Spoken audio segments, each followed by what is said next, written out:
Oh boy, the leaks for the next generation of laptops just keep on coming, and yesterday I already made a video telling you guys about the next generation of laptops and why you should be waiting for them to come out, and you can already see that video in the info cards above. But now I'm here to tell you more about the 5800H, which is a CPU that I would expect to be found in quite a few laptops releasing at CES 2021 from ASUS and MSI, and from other brands later on in 2021. But before we do that, if you're finding my channel for the first time, then hi, my name is Alex, and if you would like to keep yourself up to date with the latest news in tech and gaming, including leaks like this one, then please consider subscribing to the channel because I've got a ton of content planned for you guys. Now, looking at the 5800H, just to give you a refresher, if you didn't know, this is going to be an AMD Zen 3 CPU, and the whole naming scheme is a little bit wacky, and I've already explained it in a video which is going to be linked in the info cards above. But just so you know, this is going to be an AMD Zen 3 CPU with 8 cores and 16 threads, and with a base clock frequency of 3.2 GHz and a boost of what I'd expect to be anywhere between 4.3 and 4.4 GHz, going off of the other CPUs in the stack, 8 GPU cores at 2 GHz, and a configurable TDP of 35 to 45 watts. Of course, this means that different laptop manufacturers are going to configure this with either 34 or 45, so performance is not going to be similar depending on which laptop you decide to go with. Some are going to have this chip configured at 35, some are going to have it at 45, so you're going to get a little bit skewed results depending on which one you go for. But if it's going to be a really good laptop, I would also expect them to go for the 45 watts version. Now, you should also know that the next generation of laptops are also going to feature AMD's 5900HS and 5900HX CPUs, and I've already got videos on those which are going to be linked either here or in the video description down below.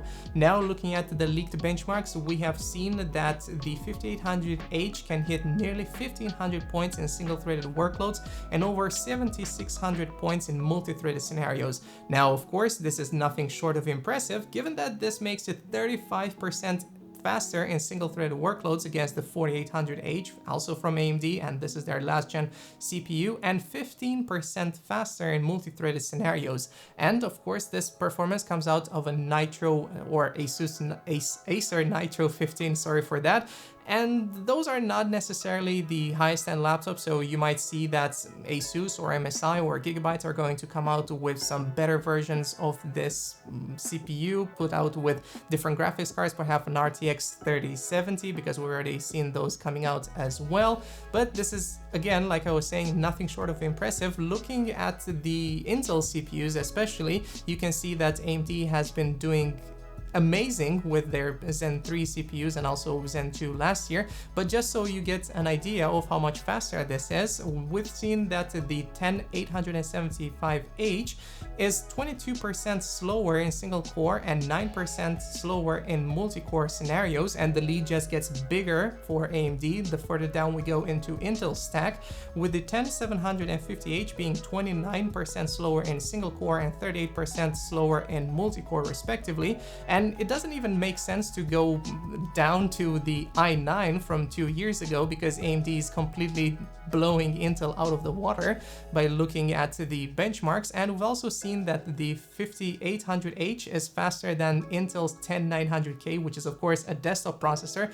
But again, this is Cinebench that we're talking about. We are not sure if this is going to convert really well into productivity and gaming, and if this mobile chip is going to be faster, because this one is only, like I was saying, 35 to 45 watts, and Intel's processor, if you didn't know, the 10900K is an 125 watts desktop CPU, which can go all the way to 250 watts if you want to overclock it to 5.3 gigahertz, because that's where its power limit lies. And of course, you have to keep in mind that AMD and Intel, they calculated their TDPs differently, so you can't really make an eggs or apples to apples comparison in this case. I don't know why I want to say eggs to eggs, but nevertheless, it's really good to see that AMD has been making all of those changes. And of course, you should keep in mind that the L3 cache has also been improved on these Zen 3 chips, and the same goes for the Zen 2 Lucienne chips that I've already talked about in my previous videos. Those are also going to be really good because they've activated